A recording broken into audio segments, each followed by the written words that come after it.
In today's One Piece video we explain why the 5 elders of the world government may not be evil at all, but are protecting the world from Imu by doing damage control, doing damage to prevent greater damage. We will show you how this might explain why Shanks can just walk in and out of Marijoa to meet the 5 elders, as if he were a celestial dragon, and what secret the celestial dragons know that allows them to act like gods. Does Shanks know the same secret? Because he knows the secret of the One Piece. Is this the same reason why Doflamingo has enjoyed so many privileges? Because he knows a secret that only the celestial dragons could know, or those who found the One Piece, just like Shanks. Is this secret the treasure of Marijoa that Doflamingo mentioned? And does this secret explain who really destroyed the Great Kingdom? We will show you why it can't be possible that it was a huge army of 20 nations that formed an alliance. Also, only small percentage of the people who watch our videos are actually subscribed, so if you end up liking this video, consider subscribing. Please enjoy this video.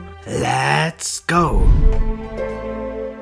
Before we even begin to discuss whether the 5 elders are good or evil, we must first understand who the 5 elders are, but not on a superficial level, such as that they are just the leader of the government, but much deeper so that we can understand exactly the reason for their actions. Because we know that they do and have done very evil things, but no one really asks why they do what they do. There could be so much more to it, and Shanks seems to know exactly what is going on. The 5 elders are a council of the highest ranking celestial dragons who are the head of state of the world government. We know that the 5 elders have the greatest authority over the entire world. The only exception is the mysterious ruler Imu, whom they serve. We have seen how they literally take orders from Imu without saying a single word, without arguments. It has almost the atmosphere of a sacrifice to a god. It seems that whatever Imu wants must be done without discussion. This opens up a lot of possibilities. What if the elders are not evil at all, but are protecting the world from Imu by doing damage control? Damage control means taking action to limit the damage. Perhaps the elders are doing damage to prevent greater damage. One thing is to consider: the 5 elders could possibly be babysitting the most powerful being on earth, who has been calm all these years precisely because the elders have prevented wars. For example, they might have prevented things that would have enraged Imu, so that Imu never takes the actions into their own hands, causing severe destruction. Perhaps this will cause another void century. We just don't know what really happened 800 years ago, but before you say that this part of the story has already been revealed in One Piece, remember that the story about the 20 kingdoms that fought against the Great Kingdom and won, thus establishing the world government and even giving up their own kingdoms to go to the Red Line and become celestial dragons, is only the interpretation of us fans due to Professor Clover's explanation and Doflamingo's confirmation about the 19 out of 20 families that went to the Red Line and created Marijoa. However, do not confuse assumptions with fact. All Professor Clover knew as fact was that there was an ancient kingdom that was destroyed, and everything else is his mere speculation. He believes that this kingdom created the poneglyphs to write down the lost history because they knew they would be destroyed.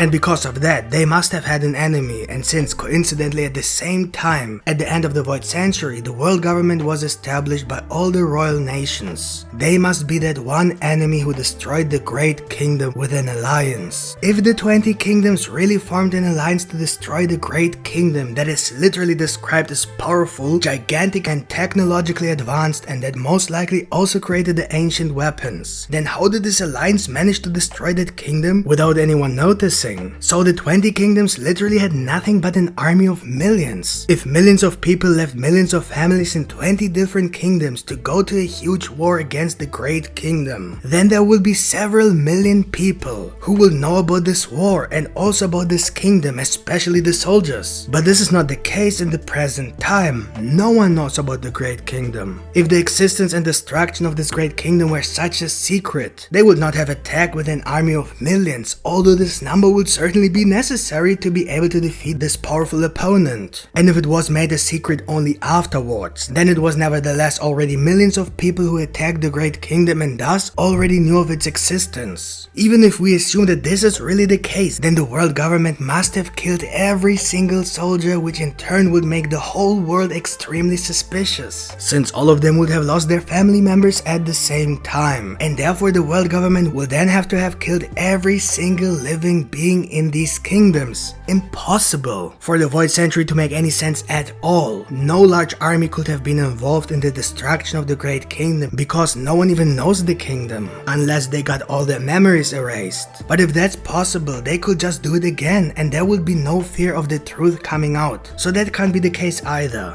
All this raises the question of why exactly the 19 out of 20 royal families went to the Red Line to establish the world government, and what position do they have that allows them to do anything they want, to the point of being treated as gods. So we have the destruction of the Great Kingdom as the cause, and the creation of the world government as the result, with the creation of the celestial dragons, who for some reason can do whatever they want. However, we also know that it could not have been an army that destroyed the Great Kingdom, because that would simply be too many people involved, and so something or someone else must have been the cause of these events. The only unknown person we know is Imu, who sits above every single being in the world, even above the 5 elders. Now imagine that Imu is so powerful that it can destroy an entire kingdom without any army, and the reason why the Great Kingdom was destroyed is because they disagreed with Imu about something. It could also just be a single person who had an argument with Imu, perhaps even the king of the Great Kingdom, whereupon Imu simply destroyed the whole kingdom. Shocked by Imu's power and recklessness, certain people gathered to find a solution so that such a thing would never happen again. They decided to let Imu rule the world and give Imu everything they wanted so that history could never repeat itself. They separated Imu from the whole world to the Red Line, where Marijoa was built and where Imu could rule with ultimate decision-making power without anyone ever angering Imu again. The 19 out of 20 royal families were taken as a mere reason why this government can be called the world government, to explain why this organization has the right to rule the world. However, according to this theory, this was done only to distract from the true ruler Imu. The knowledge of the Great Kingdom and the Void Century was erased because the very existence of the kingdom could reveal the truth about Imu, as this will raise many questions. And when people learn what has happened, there will surely be turmoil and anger at Imu, which in turn could make Imu angry, and then we can imagine what will happen to the whole world. And if the existence of Imu is the secret treasure that Doflamingo mentioned, that is hidden in Marijoa, then this could be the information that gave him the privilege to behave the way he did all those years. Although he was not a celestial dragon, he still behaved like a demigod. Now if Doflamingo knows about something that made these privileges possible, which in this theory would be the existence of Imu, then surely all the other celestial dragons know about Imu as well, which is why they have the status of gods. And the reason why the Nefertari family does not have the status, even though they were originally one of the 20 royal families, could be because the celestial dragons only found out the truth when they left their kingdoms to live in Marijoa. And since the Nefertari family never went to the Red Line, they didn't know about Imu's existence either. Now think about it, the only normal people who ever found the One Piece and with it the secret of the Void Century are the Roja pirates. Shanks was one of them. Then the fact that he can enter Marijoa as if he were a celestial dragon makes a lot of sense, because if he knows about Imu's existence, the elders won't dare to even touch him, which is why he's allowed to meet them, for the same reason that the celestial dragons are treated like gods, and why Doflamingo also enjoyed all those privileges. If they touch Shanks, they know he has people who know the truth and could reveal it at any time. This then could have been the reason why Joy Boy did not tell the world the secret, but wrote it down in poneglyphs, because it would only cause more harm, since the world was not yet ready to know about Imu. This could then have been the reason why Roja did not reveal the truth either, because one pirate crew alone is not strong enough to defeat Imu. Joy Boy then most likely could have told Roja the truth in a letter and asked him to initiate the Age of Pirates so that the next person who finds this last island will be able to rule all pirates as the Pirate King. And this will then be the moment when the truth about Imu and the Void Century could be revealed, since this is the moment when the world will be strong enough. So the conclusion is that in this theory, what the world government is afraid of is not the existence of the Great Kingdom, but Imu's existence, as Imu is so powerful, literally capable of destroying an entire kingdom just because there is a disagreement. Therefore, the 5 elders are committed to granting Imu every wish, and the celestial dragons are just puppets. When we saw that one of the 5 elders ordered the destruction reaction of Ohara, we actually saw him kind of sad. Definitely not relieved. This could be an indication that this theory could be true. Let me know in the comments what you think about this theory. If you enjoyed this video, please leave a like, and if you want to see more One Piece content, make sure to subscribe with the notification bell activated with weekly One Piece content.